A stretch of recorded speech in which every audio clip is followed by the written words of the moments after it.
Hello, my name is Lexi Davis. I'm a self-discovery coach, a yoga and meditation instructor, a love enthusiast, and a really playful human being. I serve people through my business, Alive to Enjoy, and this is Heart Snuggles, a holistic wellness podcast where I invite guests to drop into their heart space through authentic conversations and compassionate intentions, all in mini cuddly episodes, hoping that you connect to your truth in the most authentic version of yourself.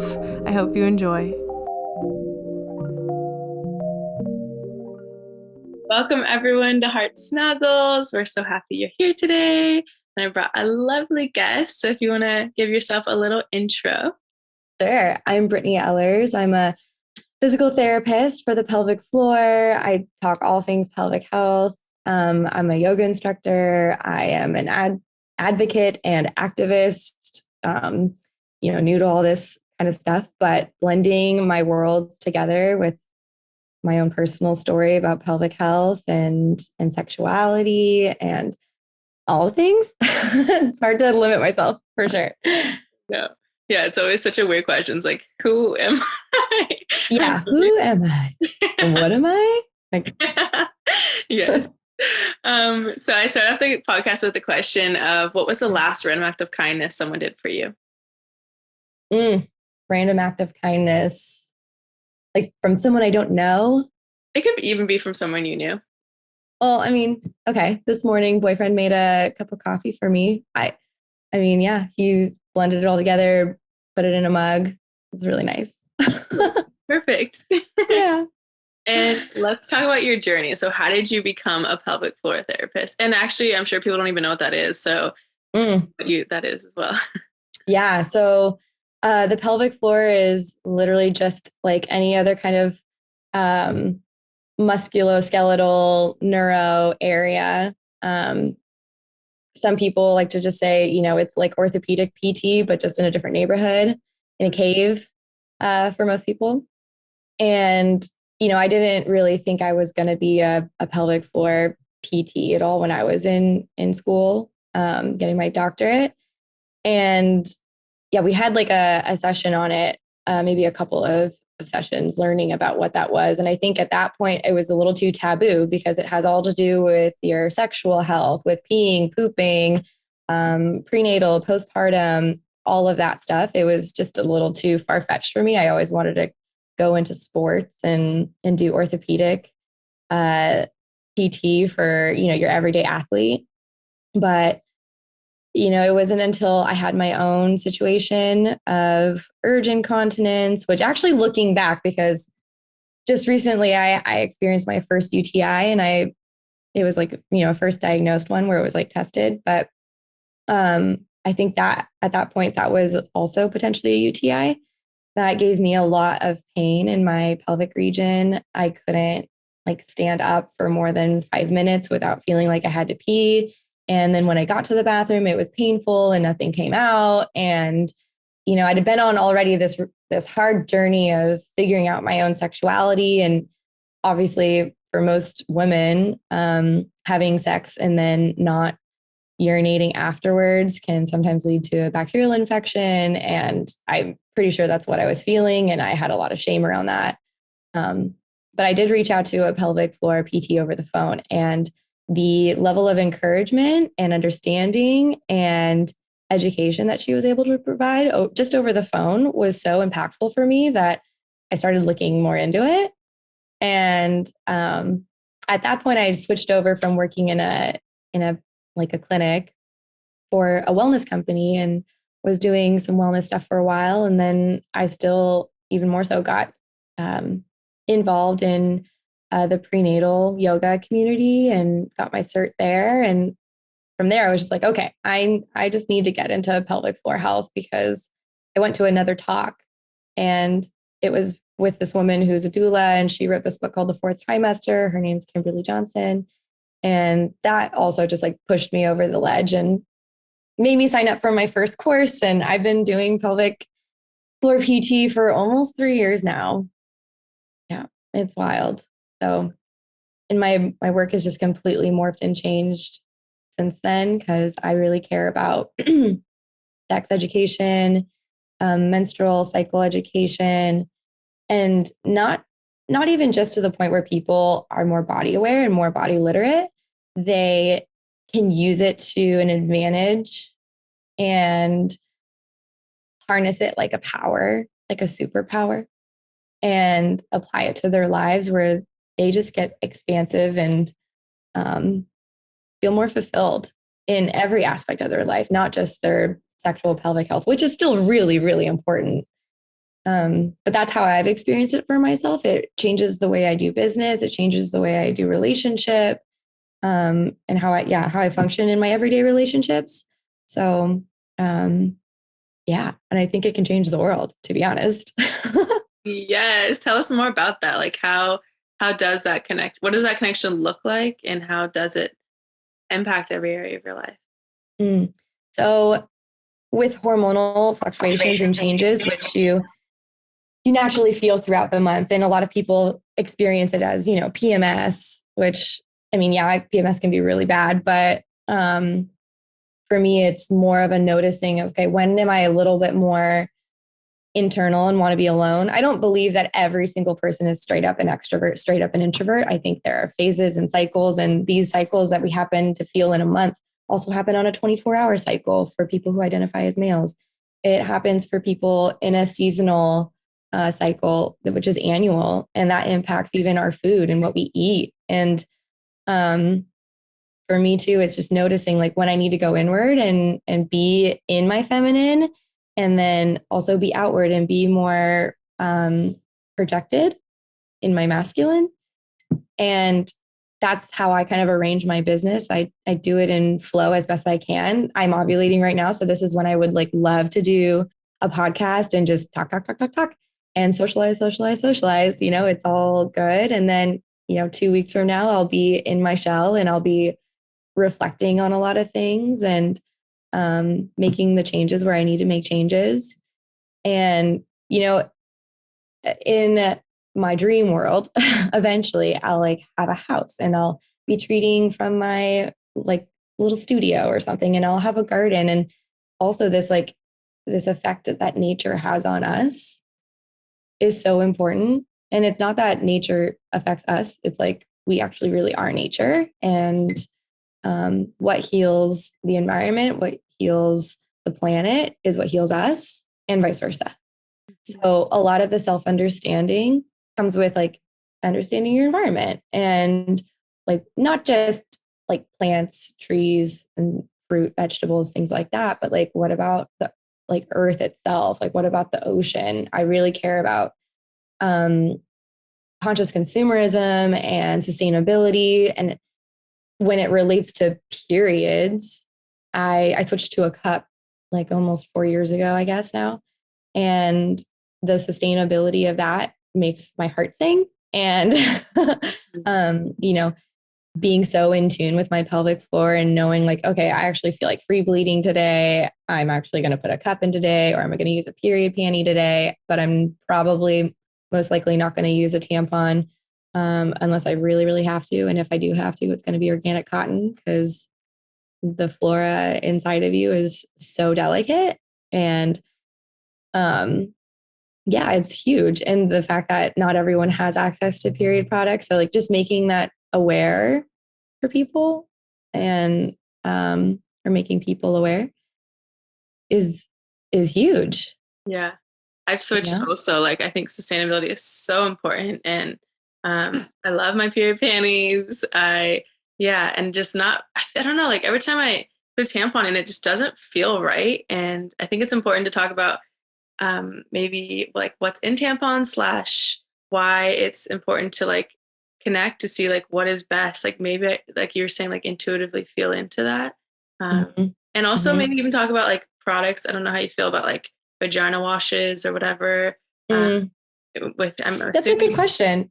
Yeah, I think for me, I like to be really gentle with my vulva and what goes around it. So if anything, like I'm really happy I switched away from tampons. There are just so many toxins that grow and pesticides on the cotton that they actually use. And sometimes it's not even just straight up cotton. It's like synthetic fibers. And I just don't want that like inside of me, especially when you have a string that's hanging out and can contract bacteria and get pulled up into your vaginal canal. And it changes everything. So toxic shock syndrome is, I think, overall considered like less likely to happen when you use a cup, which is usually made out of like 100% medical grade silicone.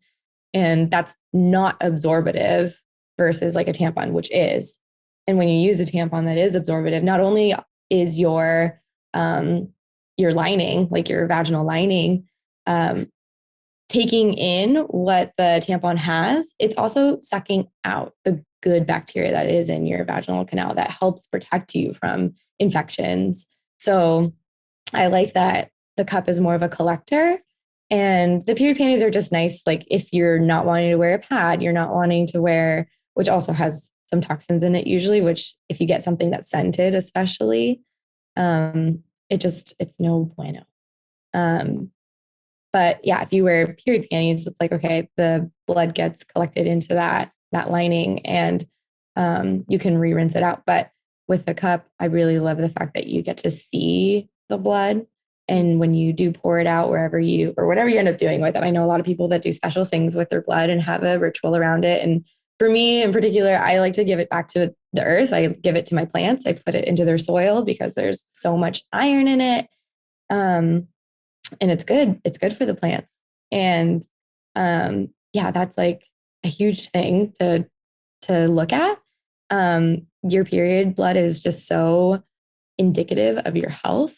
Considered that fifth vital sign as important as like your heart rate or your blood pressure or your body temperature. So it's just vital to look at. So why ignore it? Why think of it as dirty? I forgot the second part of your question. I was talking about, I mean, I think that's so important too. Just, you remembered it. But the fact that we're so afraid of our blood and we're so shameful of our blood, and we're just like, get it out. Like, let me not see it. So it's like, no, there's so much beauty in it. Totally. So, okay. So two things, because the vaginal washes or any kind of like douches, I don't personally use any. I use water and really, really mild soap if I am using any soap. But I'm trying to stay away from using like sponges and loofahs around my vulva just because it's such delicate skin. And so I just use my hands that are clean. And yeah, the taboo around blood being dirty and, like I'm thinking of the phrase for some reason, like I'm on the rag, like, or is she on the rag? Like it's so degrading. And in reality, it's kind of fucking badass. Sorry, can I cuss? Yeah. Okay. It's badass. Like we bleed every month. Like my friends and I were just talking about this past weekend. Like we bleed every month and we still survive. Like, I'm sorry, I've never heard of any other gender doing that. But it's pretty incredible. But I do think that there is a level of taboo and shame still wrapped in how we feel about this area of our bodies. And so like a question I have for a lot of people out there is like, when was the last time, like you asked me, when was the last random act of kindness? I'd say, when was the last time you gazed at your genitals in a mirror and like took time to understand what that looked like? Mm-hmm. And not just because you have like, you're trying to diagnose a hemorrhoid or something, Yes. It's like, have you ever lovingly gazed at yourself and know your own anatomy and know your own turn on and know your own, just capabilities. Yeah. It's so important. It's like, why are we not doing that? It's not just for your partner, whoever that is. It's like, this is for you too. Like, it's so important to know that about yourself and love yourself and like remove any shame you might feel around that looks different. And like, I mean, there is no like stereotypical way, but there is a stereotypical way that people look at it. Yes. Think that there is, but there truly isn't. Like we all are so different. Just like look at our bodies. We all look different. Same with our pussies. Like it's like all different. And so 100%. Have you heard of the Vulva Gallery? Yeah. Love her. I love that account so much. And it was one of the first accounts I think I started following that had to do with like pelvic health, body literacy, awareness, and love, loving that area yourself. It just blows my mind. Like, yeah, fucking pussy looks different. Every set of vulva looks different. And like, not that I, am taking that into consideration when I'm like working with people one-on-one. I'm not just like, oh my God, like look at this vulva. I don't want to embarrass anyone if they do feel that shame, but it's just like, this is what it is. Like, this is this. And that is great. Like, I don't even like to say the word normal that much anymore. Because really, what is normal? And something I was taught in PT school was like, normal is a range. Even in your like literal shoulder range of motion, your elbow, knee range of motion, like normal is a range. So what I like to just say is like, this looks healthy, Yeah. Yeah.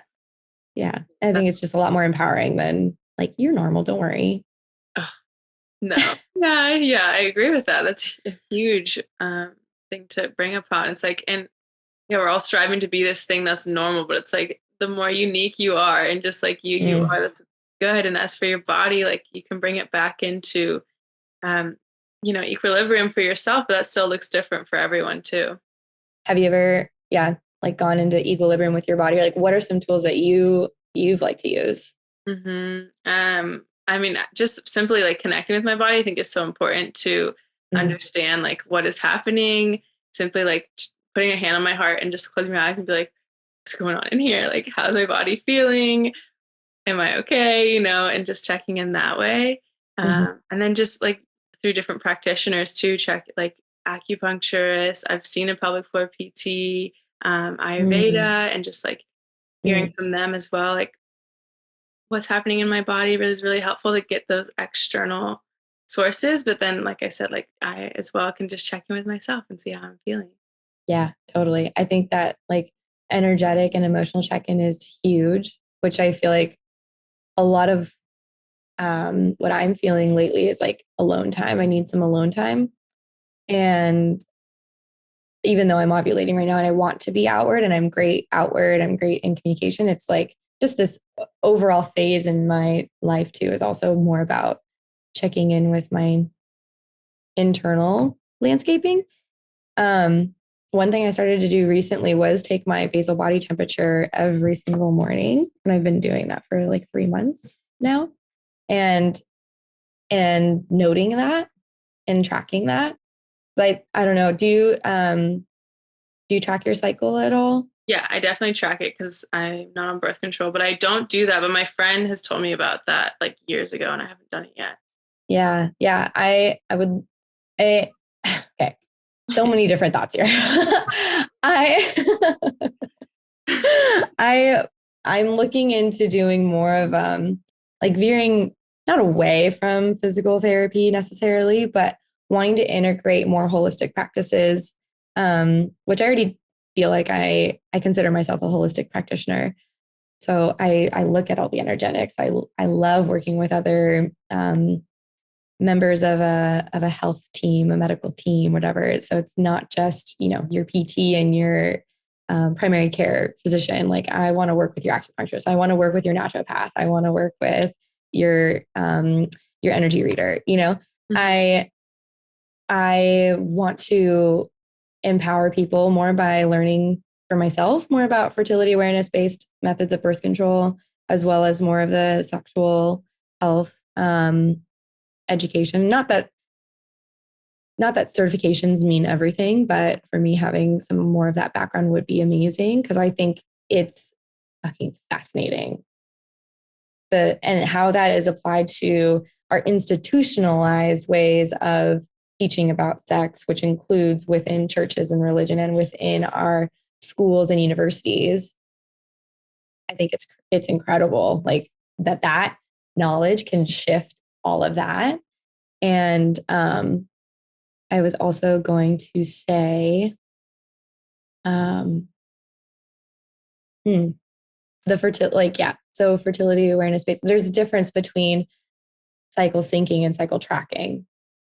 And I started with syncing to my cycle first. So feeling into where I was at and looking at a little bit more of the energetic side of it. So feeling if I was more, outward, or feeling if I was more like I need time to myself, if I was more prone to creating new ideas, or not prone, but if I was apt to creating more ideas, and then I was actually more good at like completing the process, getting things done, like really task oriented. And all of that helped me realize where I was in my phases. And then I would start to eat from those phases, like looking at what was going to be helping me micronutrient wise and like hormonally. And that I've been doing for 3 years.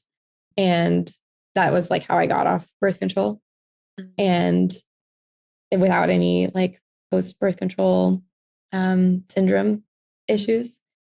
And then it was recently that I started cycle tracking, which is like, okay, I'm going to look at my cervical position. I'm going to look at my cervical mucus every day. I'm going to take my temperature, hopefully at the same time every morning, but obviously there are just little shifts in that. Life's not perfect, but being as consistent as possible with that to really know, like, and confirm my ovulation and confirm that I'm fertile in the fertile window. Like, I don't think people know that. Yeah. And at least for me, like, I don't know, when I was little, I remember this like vivid experience where I had my underwear laying on the floor, and I was probably in like the 6th or 7th grade, inside facing up, and totally had some dried discharge there. Nothing to be weirded out about. But I remember one of my my brother's friend's brother, he was older than me, and he was like, ew, like Brittney's underwear had stuff in it, da, da, da, da, and totally shamed me, and worked. It worked. I was totally shamed. Yeah. But since then, I've like obviously gotten over that. But looking at even those like tiny experiences where it could have been like, wait, no, like my mom told me this is normal. Like, don't be weird, So it's about educating our young too. That's a huge one. I always felt so shameful about my discharge. And I remember like, I didn't have any siblings and I didn't grow up with my mom. So, like, I didn't have anyone to talk to about it. And I remember finally, like one day I like asked a friend, she's like, no, I don't have any. And I was like, oh, there's something wrong with me.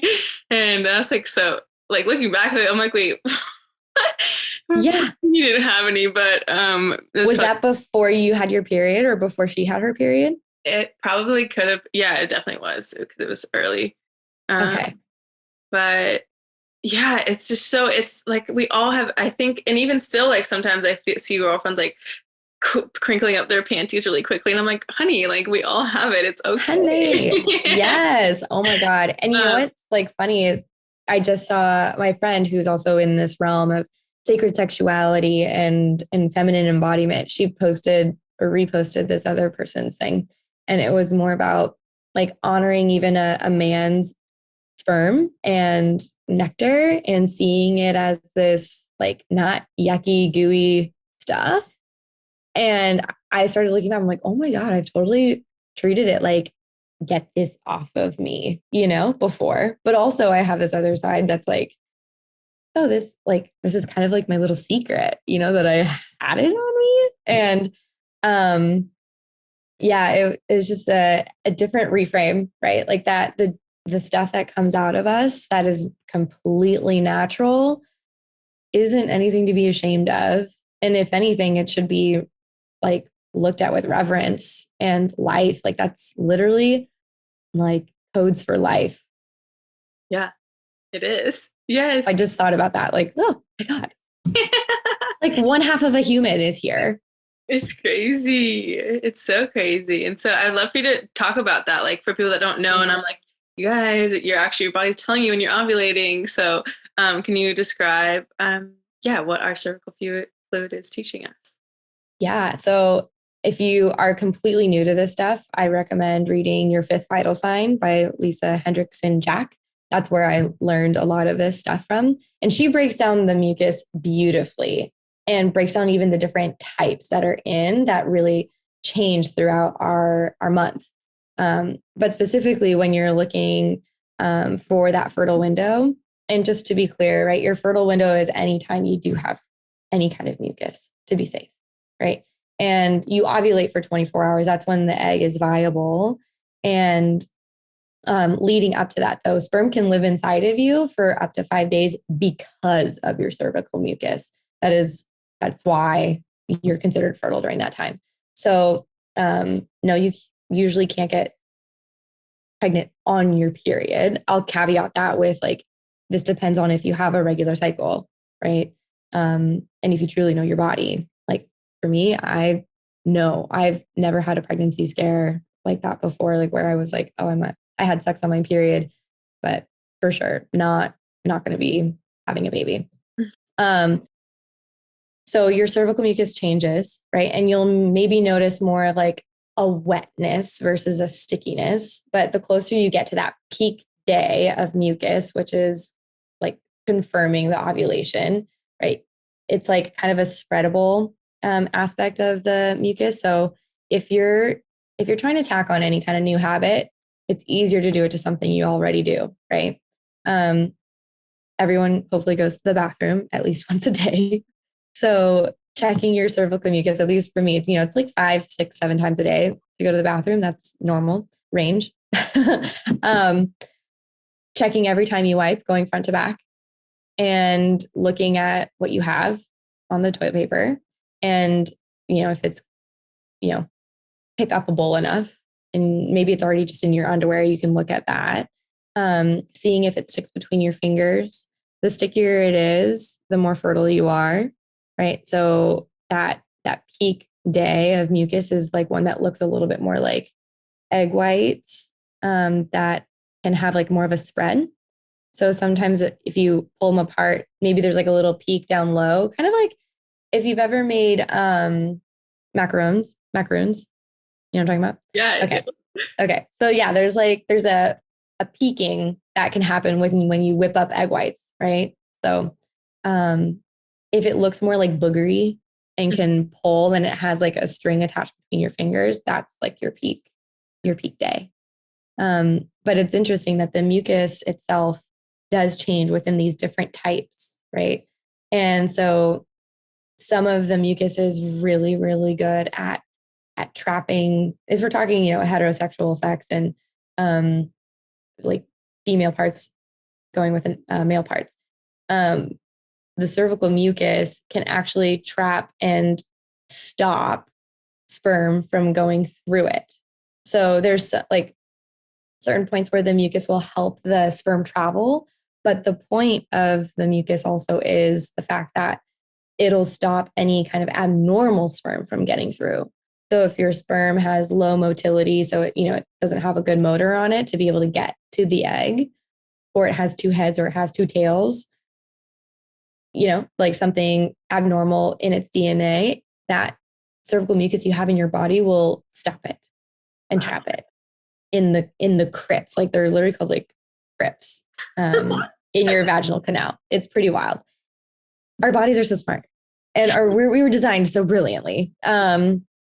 And also just like the mucus that gets produced after you're ovulating to be able to almost protect the egg, whether or not it has been inseminated or penetrated by a sperm, then it creates a mucus plug.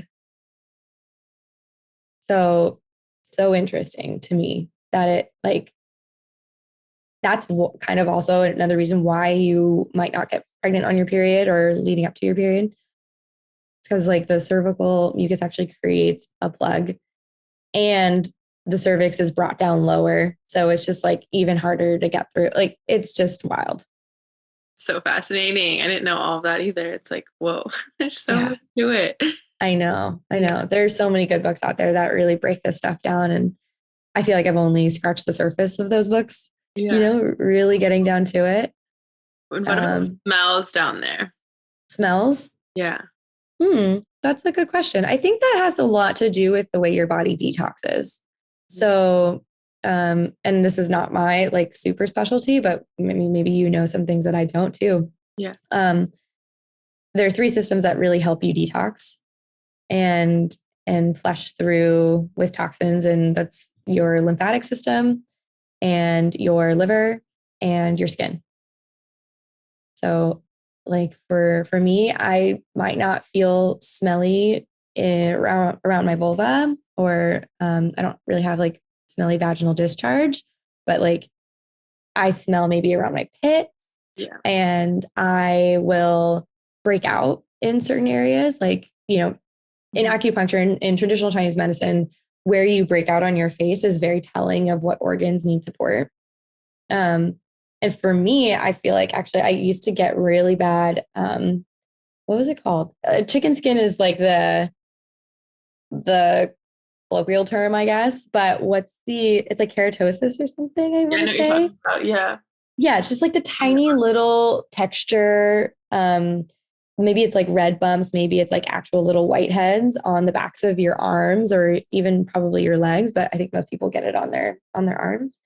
When I stopped eating gluten and beef and soy and corn, I was able to like smooth this all out. This was like really bad when I was in college and I was not aware.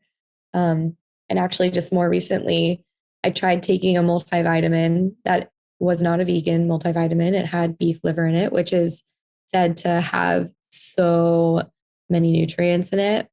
And I think just the fact that it comes from a cow made my skin break out on the backs of my arms. And I stopped taking it over this past weekend, and my arms are already better, but I can just like tell because I'm so in tune with my body that like, oh my God, this changed.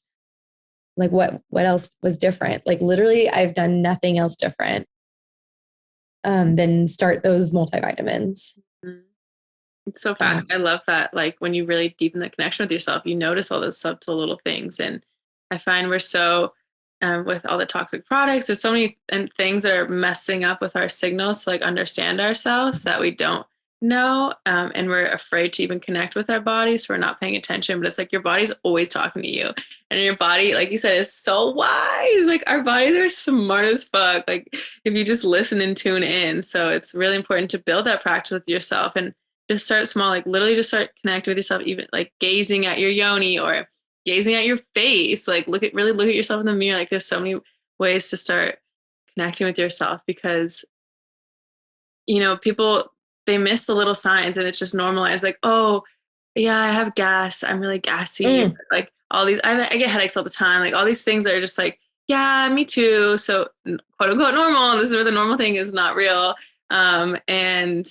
And then you're just ignoring and then it builds up and all of a sudden you have like this chronic something or like whatever, but it's like your body was telling you beforehand. You just didn't realize.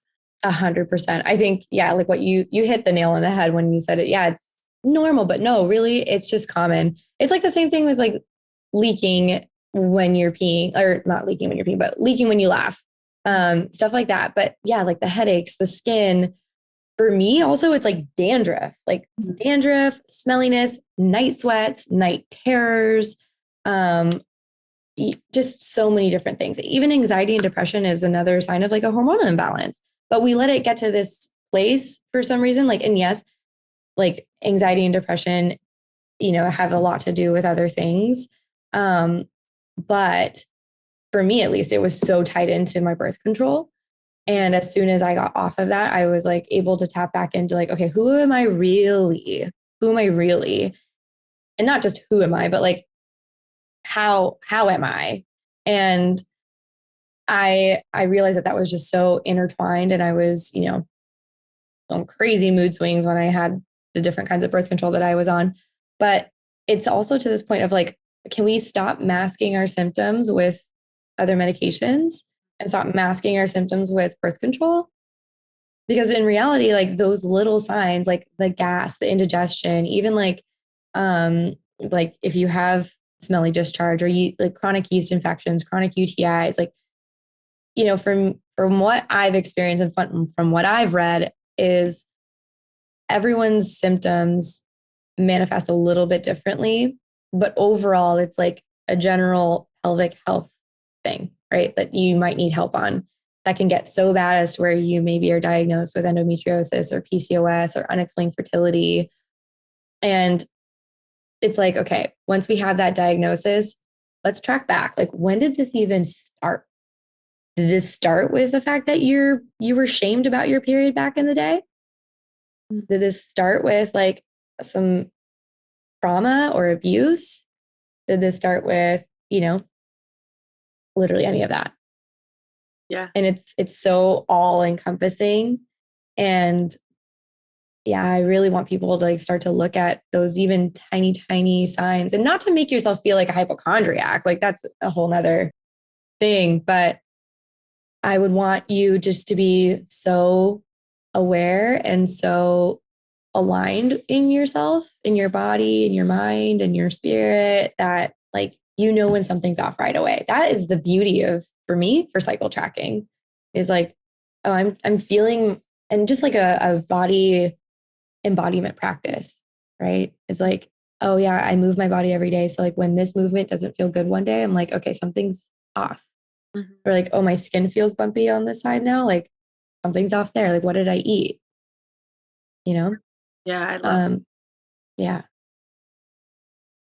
Because once you're aligned and once you're in flow with your body, so much more gets open to you.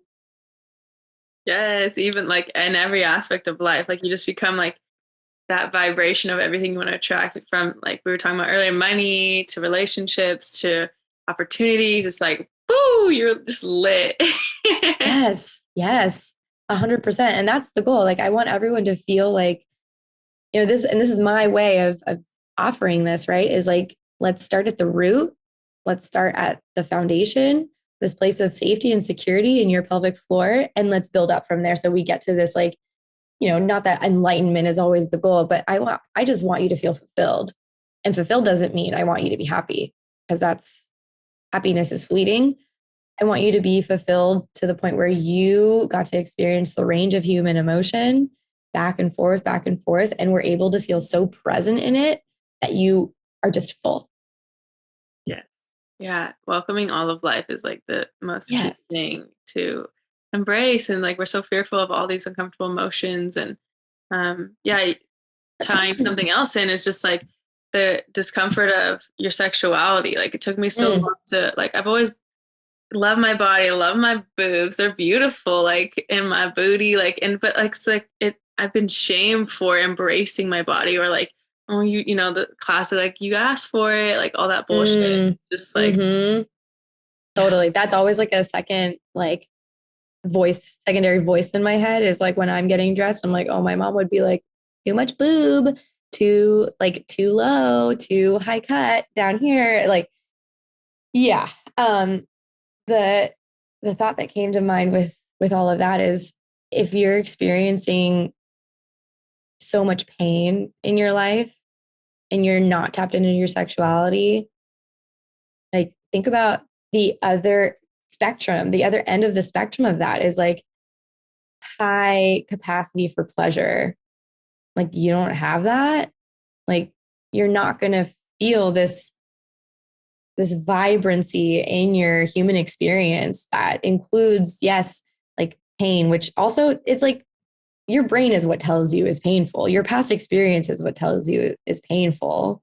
So you also get to have this place of like deciding how painful things are in an interesting way, not to blow off people's, like experiences with pain, because chronic pain is horrible, but there does get to be a mindset shift there. Yeah. I remember reading this book, like the phantom arm syndrome or whatever, where like, it's like, it's really, it's all created in your mind. And that's not to say like, it's all in your head. It's not real. No. It's like, oh, it's real. It's real because you made this in your mind. Yeah. It's totally real, but yeah, the shaming on sexuality, or even just starting with it, like with the shape of your body, it bleeds into so many different aspects. Like the shaming when you're with a partner who also judges you about, maybe it's just about what you're wearing. I've had that before. It like feels very emotionally abusive and maybe it's unintentional on their part, but the effect is, okay, I'm going to change or small myself, make myself little for you to please you. When in the end, it's like, okay, I'm going to resent you and I'm going to have to uncover a bunch of different layers of me. You know, it's a lot of work. It's a lot of work to get back to that place where you feel open and free. And that's another aspect of like sexuality is like, if you're not liberated there, you know, you might not be liberated in the ability to find money and opportunity and love, and not love with others, even like love for yourself. Like something my friends and I recently like have been just discussing is like, especially over the past year and a half, is like, how can we be more liberated? How can we be more free in all of the ways, you know? And this is, your pelvic floor is a place to start. Yeah. It literally is an entry point.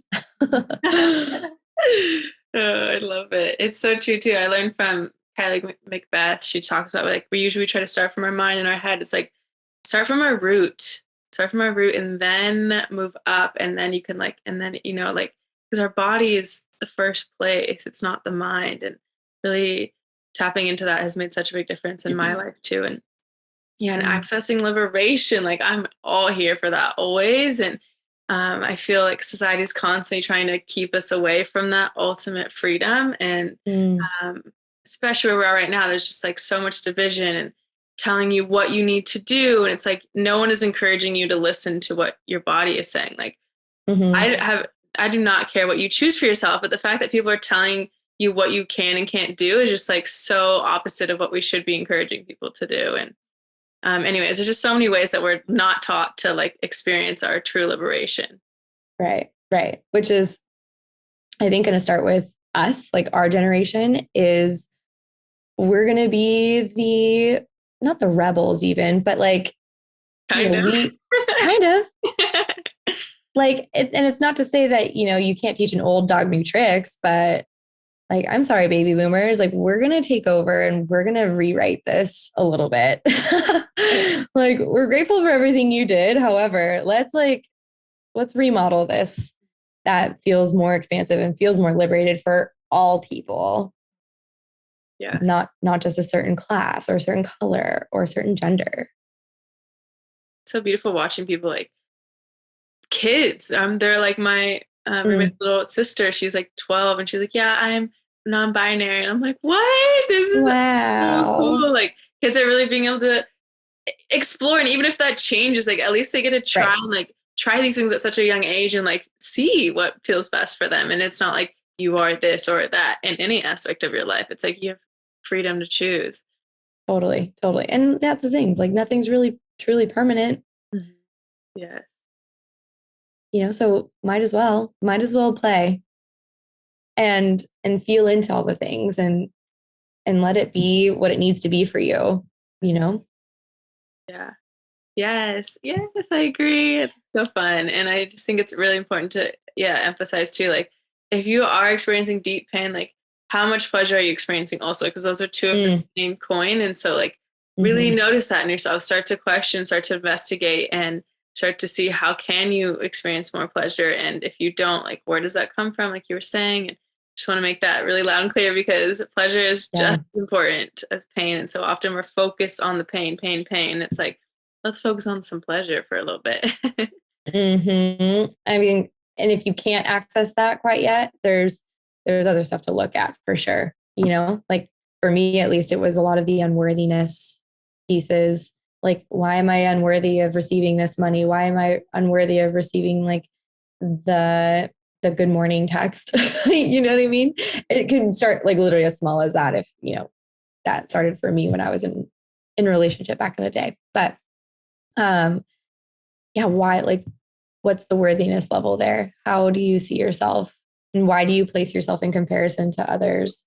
Like, at least for me, I'm more competitive with myself who I was yesterday. Am I doing a little bit better? Like, am I being more of myself today? Okay, great. Like, then I'm fine. But yeah, letting yourself feel the spectrum, be on both sides of the coin and find the value in it. Yes. Huge. Yeah. Thank you so much. It's been such a beautiful conversation. And Yes, if you're we so want welcome, to Lexi. work with you or find you, how can they do so? You can work with me. You can find me. I'm in San Diego, North County, Encinitas. My website is www.wearebeingbetter.com. And you can find me on Instagram first too, if that's more helpful. My handle is b.ellers, Ellers. Amazing. Thank Thank you so much for having me. This is so fun.